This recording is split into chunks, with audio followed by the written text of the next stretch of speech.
Welcome to the next in our series of organic chemistry podcasts, or what I like to call Dr. Brian Lloyd's scribblecasts. In this lecture, we're going to be looking at intermolecular forces. In the previous podcast, scribblecast, we looked at topics in bonding. And we took a look at several issues or topics that revolve around bonding, such as bond dissociation energy and definitions of bonding and how to draw chemical formulas. One of the topics we looked at were dipole moments, both of individual bonds and molecules. Well, what we want to discuss now are intermolecular forces. These are forces of attraction outside of bonding. These are forces of attraction between molecules. Sometimes intermolecular forces can result from bonds, but usually, more often than not, they're forces of attraction between distinct molecules. These are the forces that are responsible for the states of matter, solid, liquid, and gas. They're also responsible for many other factors such as melting point, boiling point, solubility of compounds. And so they're very important in organic chemistry. Now, what we need to know to begin a discussion of intermolecular forces is a rough idea of what we're after. What are we going to look at? We're going to be looking at forces that have direct impact both on physical properties and structure. Structure in molecules is built up of bonds, but how molecules interact one another is based on intermolecular forces. One could ask questions for example, why are ionic compounds so high melting, whereas organic compounds are very low melting? And this has to do with intermolecular forces. In the quick, simple answer, ionic molecules melt very highly because the forces between molecules, between sodium chlorides, for example, are the bonds themselves. Whereas molecules like water are much lower melting simply because the forces are not bonding forces. They're much weaker. So, what can we say about intermolecular non-bonding interactions?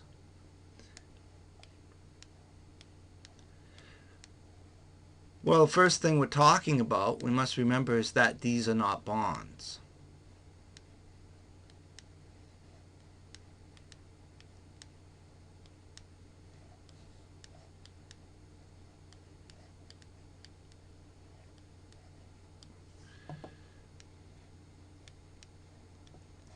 These are not bonds. Non-bonding, they are non-bonding interactions. That is, they are forces that act between independent molecules. All right? The forces that act between independent molecules. They are known to increase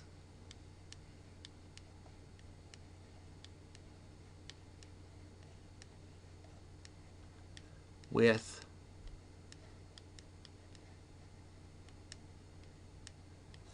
one, increasing molecular weight.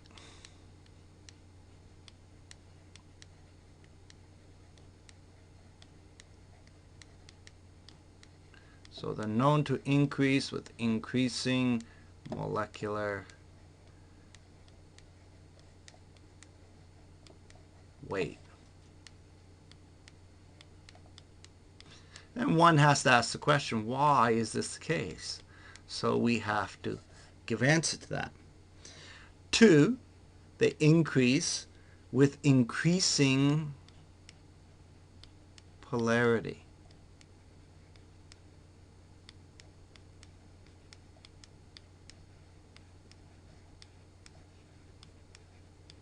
So, the role of dipoles is important. That topic we looked at in the previous session. As I stated, these non-bonding interactions have direct effects on the strength or the value of melting point, boiling point, and whether or not the compounds are soluble in the solvents you're looking at. So let's begin by looking at one of the first interactions, and that is, since we're talking about dipoles, dipole-dipole interactions. Okay, or dipole-dipole forces. So, dipole-dipole interactions. How can we define these? These are interactions between permanent dipoles of different molecules. We're looking at dipoles. Actually, let's move this over. Give me some room to draw something on the dipoles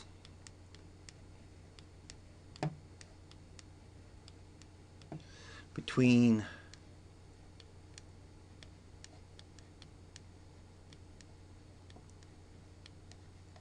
different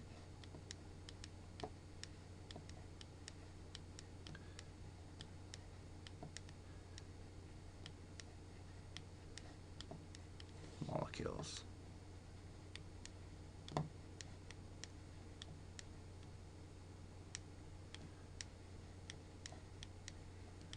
So we're looking at dipoles between different molecules. So let's look at an example. Suppose I have the molecule chloroform. It looks something like this. It has 3 hydrogens off of a carbon. So CH3 attached to a Cl. And chloroform's a liquid, and so nearby is another chloroform molecule. So here's my next chloroform molecule. All right, what do we know? Well, we know that chlorine's more electronegative than carbon. And so chlorine gets a partial negative, delta minus. Carbon gets a partial positive, producing a dipole in this direction.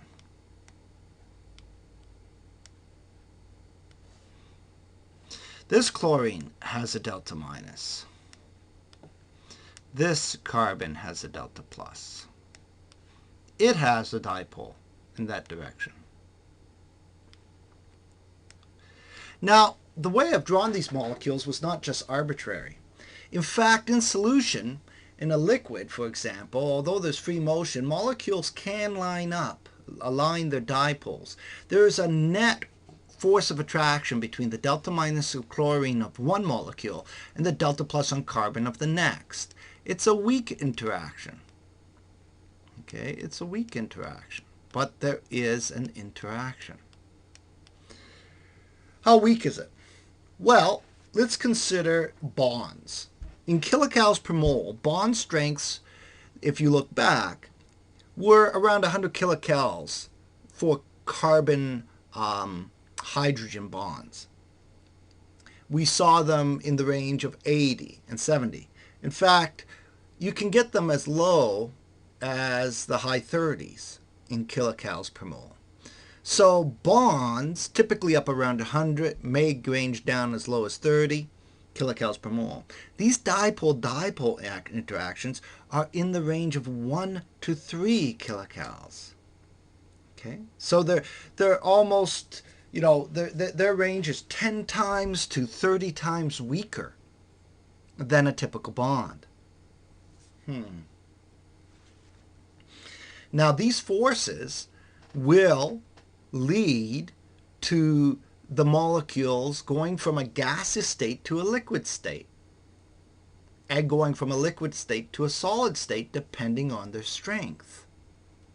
Dipole-dipole forces, if we didn't have them, the molecules would remain as gases. These are the forces that hold molecules together in liquid and solid states. Now, one of the strongest dipole-dipole forces is given a terrible name, and it's called hydrogen bonding.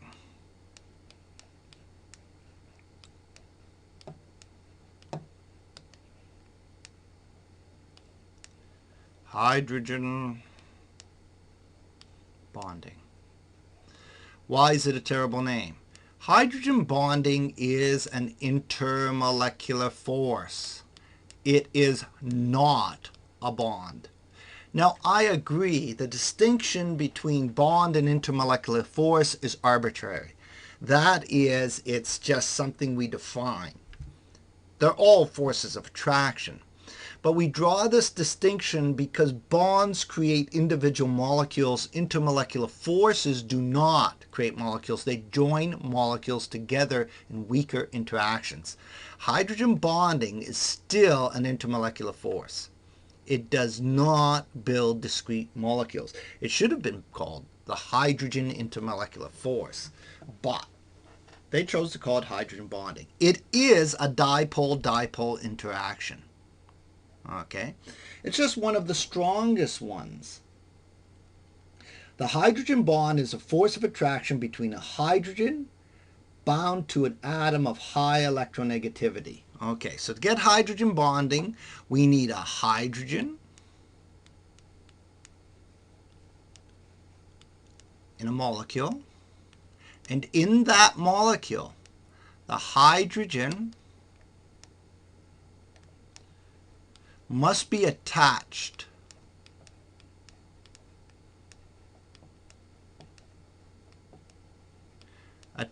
to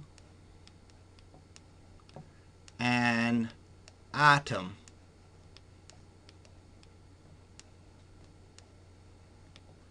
of high electronegativity.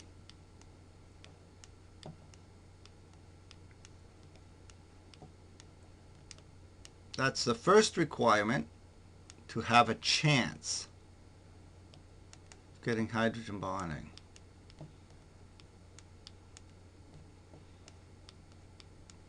Now, what kind of atoms have high enough electronegativity to allow this? Well, typically, they are fluorine, nitrogen, oxygen, and sometimes chlorine and sulfur, but much more rarely so. The electronegativity of chlorine and chlorine is possible to give hydrogen bonding. Sulfur, much less so. Now,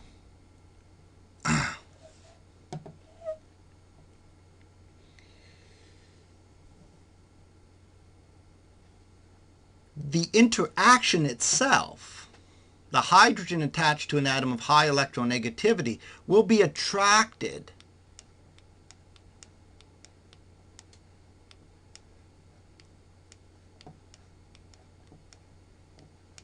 to the electronegative atom. The electronegative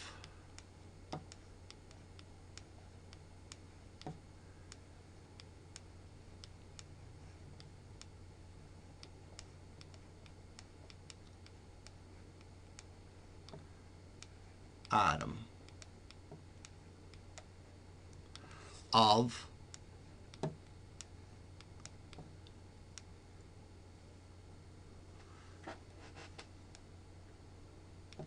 and there are two cases, A, another molecule,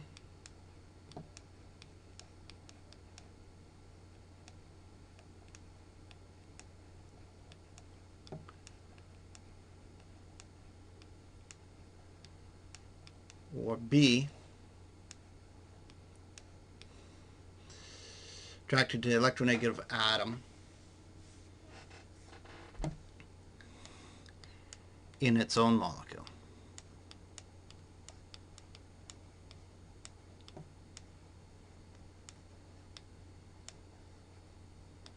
We're going to look at both cases and define what these are called. Okay, so we've got hydrogen attached to an atom of high electronegativity. And if there's an atom in proper orientation on that same molecule that's also electronegative, that hydrogen may be attracted to it. This is called, or B, is called intramolecular.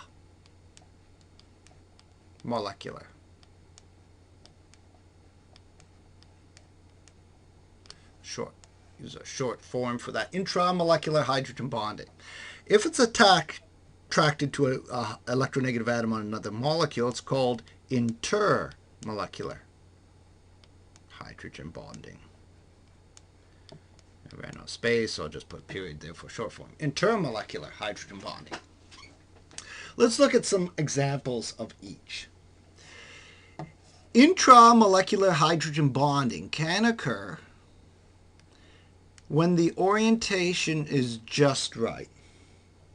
That is, say we have an oxygen that has a hydrogen on it,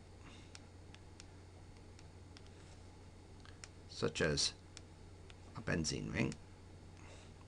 In this case, we've got a large delta minus on the oxygen and a delta plus on the hydrogen.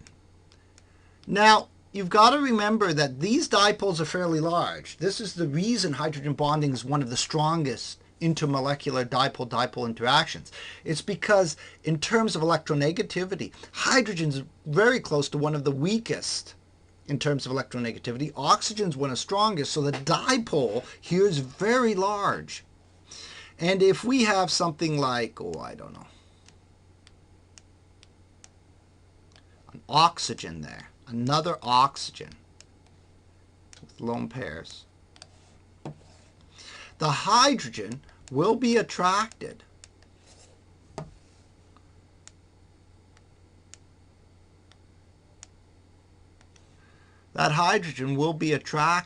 to that oxygen's lone pairs, and a weak intermolecular force will result.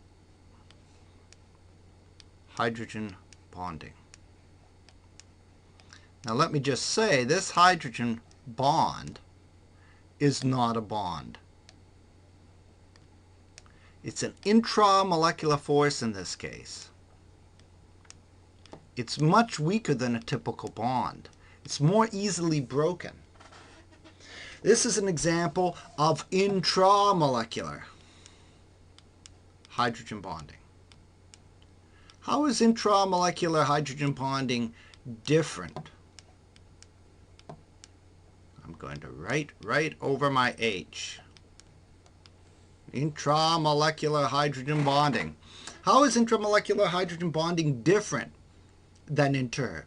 Well, first off, it's not going to affect melting point or boiling point. And the reason is, to affect melting point and boiling point, the hydrogen bond must be grabbing onto a different molecule. When you grab onto yourself, it doesn't increase melting point. Let's put it this way, right? If, simple analogy, not a very good one, if I was about to fall off a cliff and I wanted to keep from falling, I need to grab onto something off the cliff. If I am about to fall off a cliff and I just clutch my own shoulders, it's not going to help me very much. And so if you want to interact with your surroundings, you must grab the surroundings. And in fact, melting point and boiling point are like that. They are physical properties of the surrounding molecules, and so you must interact with the surrounding molecules to affect those properties. Well, let's look at A. Okay, so this was B. Let's look at A. What happens when we have a hydrogen bonding interaction between molecules? And in this case, I'm going to just use a Lewis structure for hydrofluoric acid. Right here, we've got one of the strongest polarities. Fluorine, the most electronegative, with hydrogen, one of the weakest. We've got a delta minus and a delta plus. Very strong dipole. And it will line up with another HF molecule.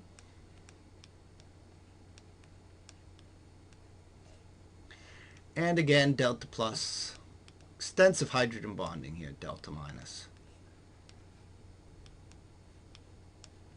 And so what you see is a very strong hydrogen bond from the hydrogen to the electronegative fluorine.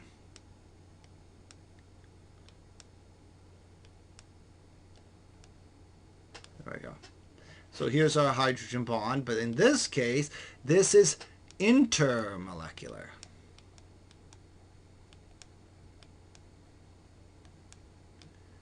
Intermolecular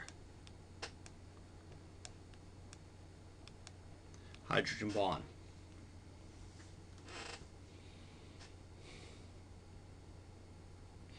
Okay, let's list some properties of hydrogen bonding. Well, some properties are the hydrogen bonding is strongest when it's coaxial. When the one unit and the other unit creates a linear straight line. So you get a stronger intermolecular force. It's directional, and it's the strongest for very electronegative atoms, as I said, fluorine, oxygen, nitrogen. Okay? In fact, I can change this. Let's give it a right ranking. Let's put oxygen there. Fluorine, oxygen, nitrogen. And I'm going to add sometimes. Sometimes. Oh, look at that. Run out of room. Sometimes chlorine. Okay. Hydrogen bonding is found in all phases. It's even found in the gas phases. Solid, liquid, you expect that. But even in the gas phases, hydrogen bonding can be so strong that it's sometimes retained. And I know in the gas phase you think of molecules as being discrete. That is, the gas phase, you've broken up everything into discrete molecules. And certainly, if you haven't covered this, you will be seeing this in your general chemistry courses. What are some of the effects of hydrogen bonding? Okay, stronger hydrogen bonding. Let's list some of these effects. Okay, so what does stronger, and I'm going to just put H bond, hydrogen bonding, stronger H bond lead to? Well, let's write down some of these effects. Stronger hydrogen bonding can lead to higher boiling point,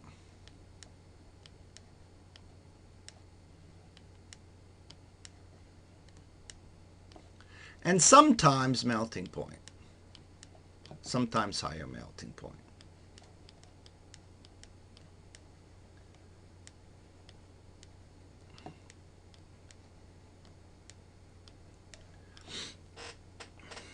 It can increase solubility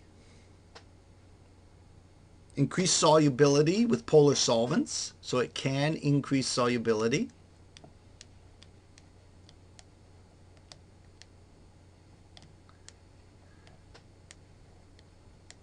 It can increase solubility, best to say, with aqueous systems or other polar solvents. So key is there, polar solvents. I mean, if you're talking non-polar solvents, you're probably decreasing the solubility. So it's very important to add here polar solvents.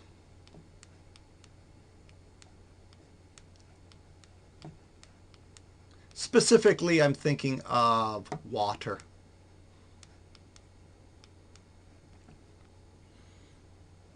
Very important in general chemistry when you do the ideal gas law. This is one factor that can cause gases to violate that gas law. Causes non-ideality in gas and solution laws. I'm going to put non-ideality. That's an interesting word. Non-ideality. In other words, your gas laws or even solution laws can be violated. You may have heard of the gas law, PV equals nRT. I'm going to just put gas laws, but it also applies to solution laws. PV equals nRT will not work with some gases because of hydrogen bonding. It will affect band positions in spectra. So I'm going to just put affect spectra. You're less experienced with this, but I'm talking specifically infrared, NMR. So it can affect your spectra. It can affect chemical properties. Well, it clearly affects chemical properties. Number 2 would be a chemical property. So it will affect chemical properties and rates of reaction.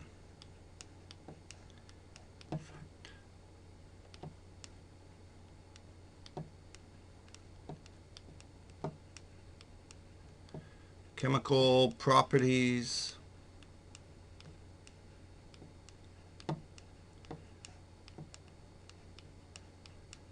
and what do we have? Rates of reaction. So, and rates of reaction.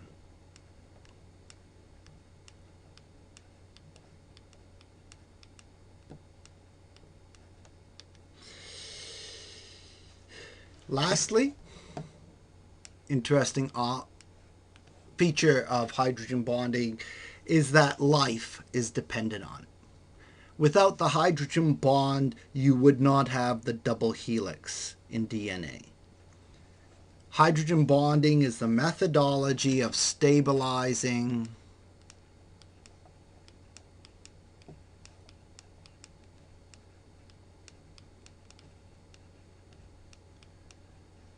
the double helix, the protein helix. I don't like protein. Let's just put the double helix.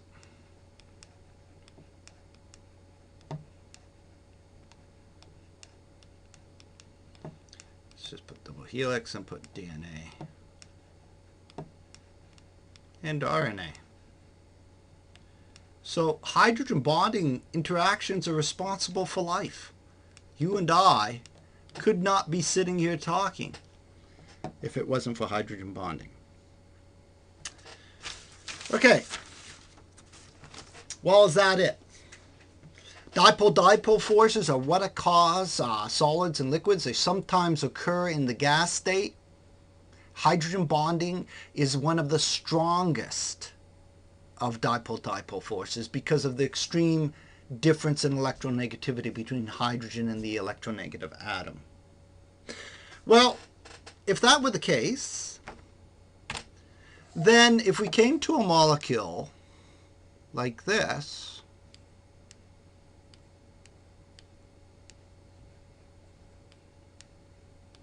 let's put a lone pairs in here, Br2. Br2 does not possess a polarity difference in the bond. Electrons are shared perfectly equally because last time I checked, bromine is as electronegative as bromine. Hence, when this bromine approaches another bromine with its cloud of electrons, they will repel each other. Electron-electron repulsion. And hence bromine has no intermolecular force of attraction to draw on. And so Br2 should remain a gas. And guess what? Br2 is a liquid at room temperature.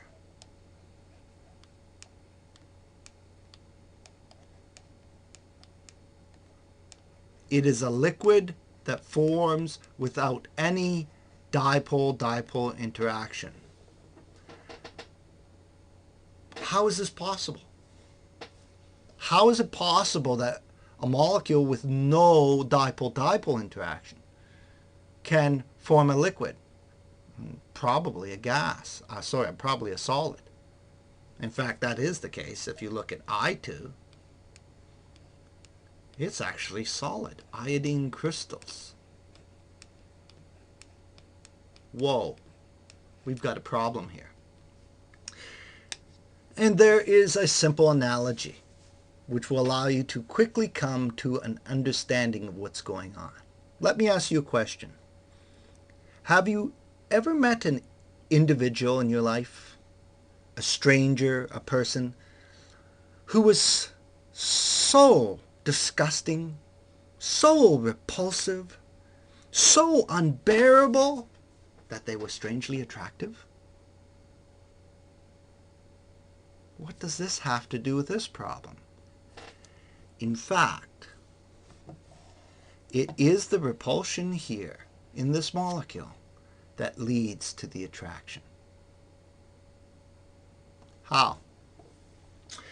Suppose I look at the two electron clouds here around the bromines and I examine them. And suppose I had a high-speed camera, a camera so high-speed that I could take a picture of electron density instantaneously in time. I could snap a photo and get a rough idea where the charge is distributed in those clouds. The repulsion of one cloud against another, if the electrons in that instant in this cloud happen to be on this side, would more often than not push the electrons in this cloud to this side. If that's the case, I would get a delta minus delta plus. Okay. Actually, I'm going to use a different color for that. Let's just so it's a little more visible. So if the electrons got to this side in that instant in time, so there's more negative charge on this side, it would repel the electrons, putting a delta minus delta plus here. And what does delta minus do to delta plus? There's a force of attraction. The repulsion of electron density in the cloud led to a force of attraction. Now you may say, wait a second, Dr. Lloyd.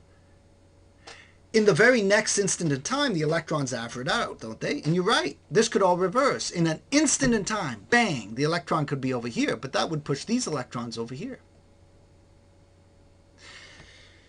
These electrons are constantly rearranging, and these dipoles are shifting. But what's interesting is because having a delta minus, having this delta minus beside this delta plus is lower energy, more often do you get delta minus and delta plus next door than delta minus, delta minus.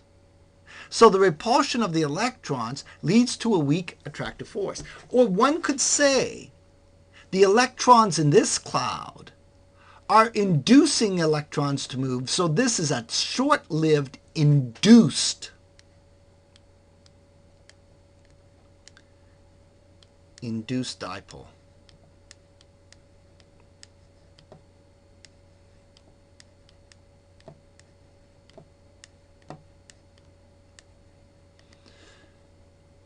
The repulsion induces a dipole. So this dipole is induced, this dipole is induced, and so often the force we're talking about is called induced dipole induced dipole interactions. Big name.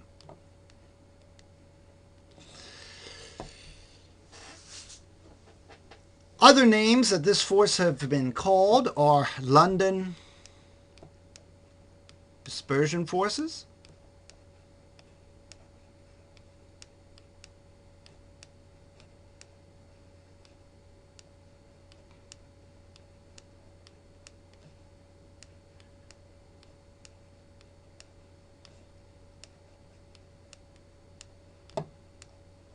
and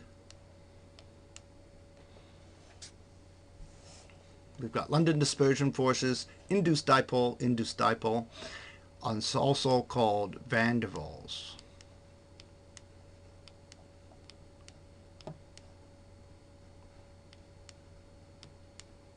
Van der Waals forces. They can be called all three names. These are by far the weakest of the intermolecular forces. If the dipole-dipole, let's just run through it.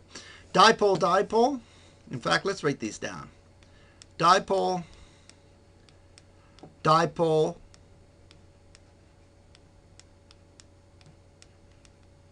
forces typically had, and what was it? Let's take a quick look.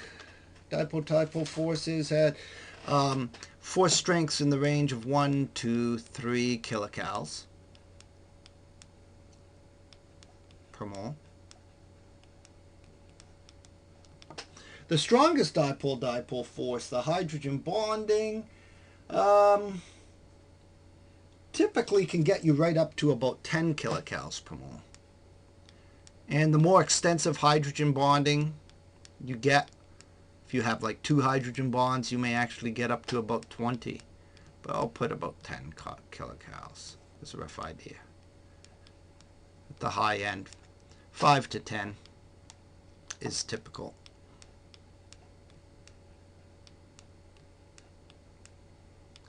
Well, what is the strength of these forces? For comparison purposes, just so you might have a rough idea, van der Waals forces typically have a strength about 0.1 kilocals per mole.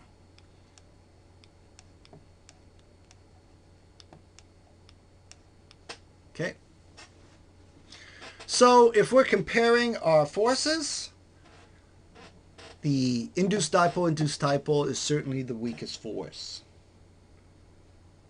So these are very weak dipole-dipole interactions. So better to say induced dipole interactions of short-lived dipoles between nonpolar molecules.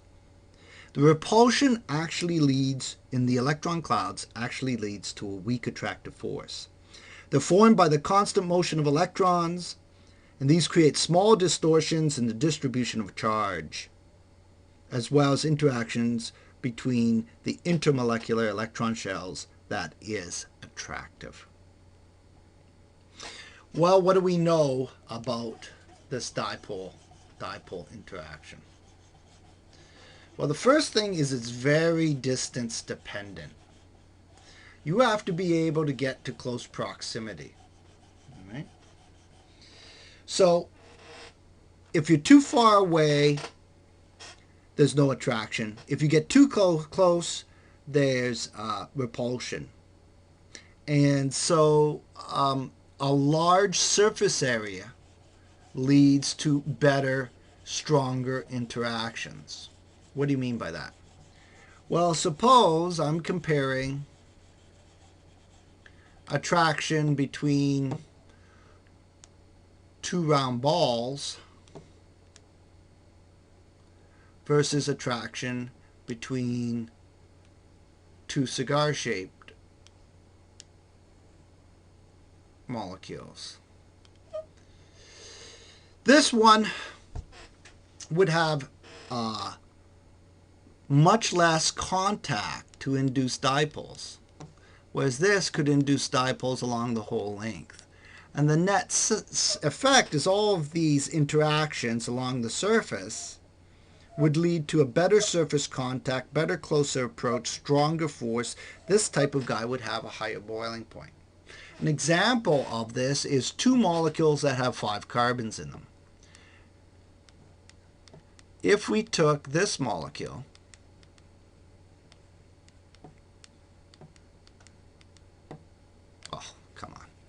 let's make it a little bigger. I'm running out of room here. Okay. So let's draw it over here. What would be like the circular ball?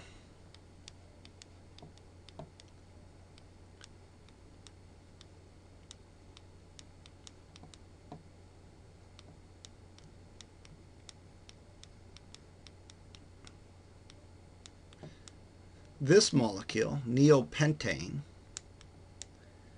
in many ways is like a circular. If we take all the electron clouds all around this structure, it's a lot like this.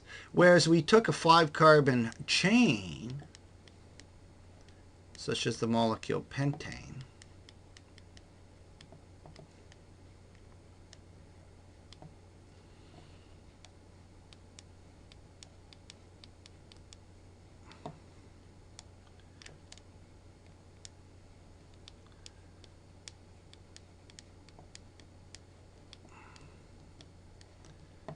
so here's almost, a straight chain molecule. It's more like the cigar shape. Pentane has a higher boiling point than neopentane. Now, you say, is there not electronegativity difference between hydrogen and carbon? It's very small, and so hydrogen-carbon molecules behave as if they're totally nonpolar. They're referred to as low polarity or nonpolar molecules. Having only van der Waals to attract them, a longer chain molecule creates a larger surface area for van der Waals close contacts than a circular shaped molecule. And you get more of these close contacts, you get a higher boiling point. I hope I was saying boiling point earlier. Should have been boiling point, higher boiling point. And when it's spherical, you don't get as good close contact, and it's not as efficient induced dipole interaction. Now, this goes back to our first point where we raised the question, why do higher molecular weight compounds have higher boiling points? Well, usually it's not because of weight. It's this. Higher molecular weights lead to longer chains usually, lead to more surface area contact, better distribution of overall contact and close contact for intermolecular force attraction. All right? The next thing is to explain another aspect of why higher molecular weight can lead to higher boiling points. And that is if we contrast F2, Cl2, Br2, and I2. F2 and Cl2 are gases at room temperature.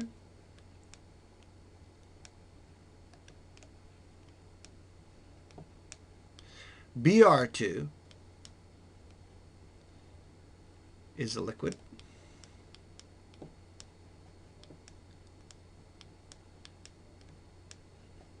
And I2, solid. And just so you can distinguish between fluorine and chlorine, fluorine has a boiling point of minus 188 degrees Celsius. So you heat up to 188 degrees Celsius and liquid becomes gas. Chlorine goes from liquid to gas at minus 100 degrees Celsius. Actually, approximately 101 degrees Celsius. So this seems to correspond with our statement that higher molecular weight leads to higher boiling point. The question is why? And the answer is quite simple. If we have, say, two fluorines attracted to each other, so here's F, F. If we compare that to iodine, we learned that atomic radius increases as you go down a group. So if I was comparing iodines, the orbital cloud of the iodine is much larger.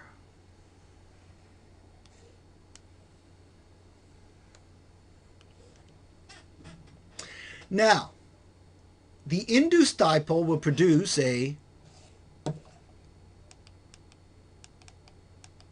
delta minus, which will induce a delta plus at this end and delta minus on this side. And the I2 would do the same thing. Why would the I2 have a higher boiling point?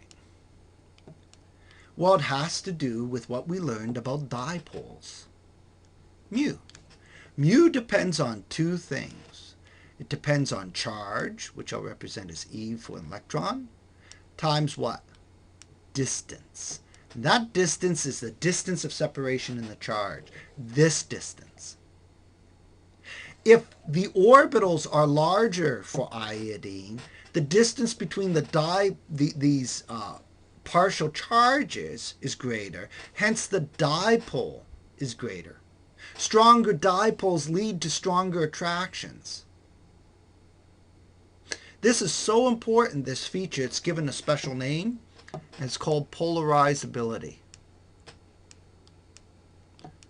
Polarizability.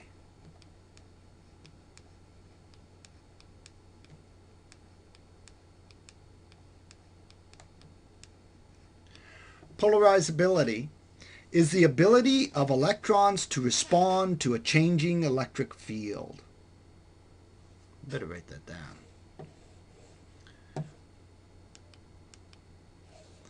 It is the ability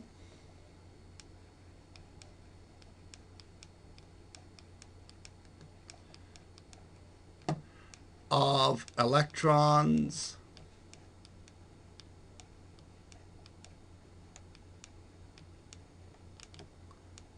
to respond to a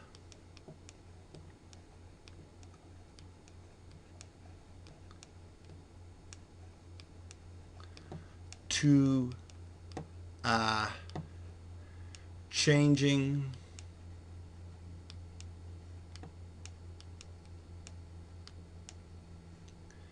electric field.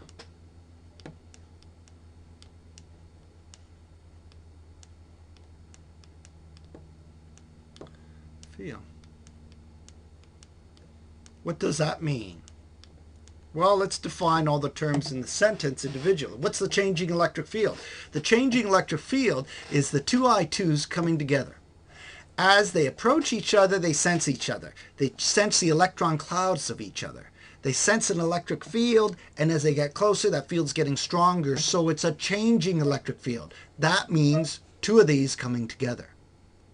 The ability of the electrons to respond is how far they can move. That's limited by orbital size. In fluorine, the orbital size is small, so it can't respond much. It doesn't have ability to shift too far. It only can go from here to here. But in the case of I2, it has able to respond more, to shift and position more, producing a larger D value, a greater dipole, a stronger induced dipole interaction. So, two factors are important as to why increasing molecular weight leads to higher boiling points, stronger intermolecular forces. The first is for van der Waals forces and has to do with the distance dependence of van der Waals forces. Okay. The second, also for van der Waals forces, applies to polarizability. Larger orbital size leads to stronger dipoles. Combine these two and you have why larger molecular weights lead to stronger molecular forces. Right. Now,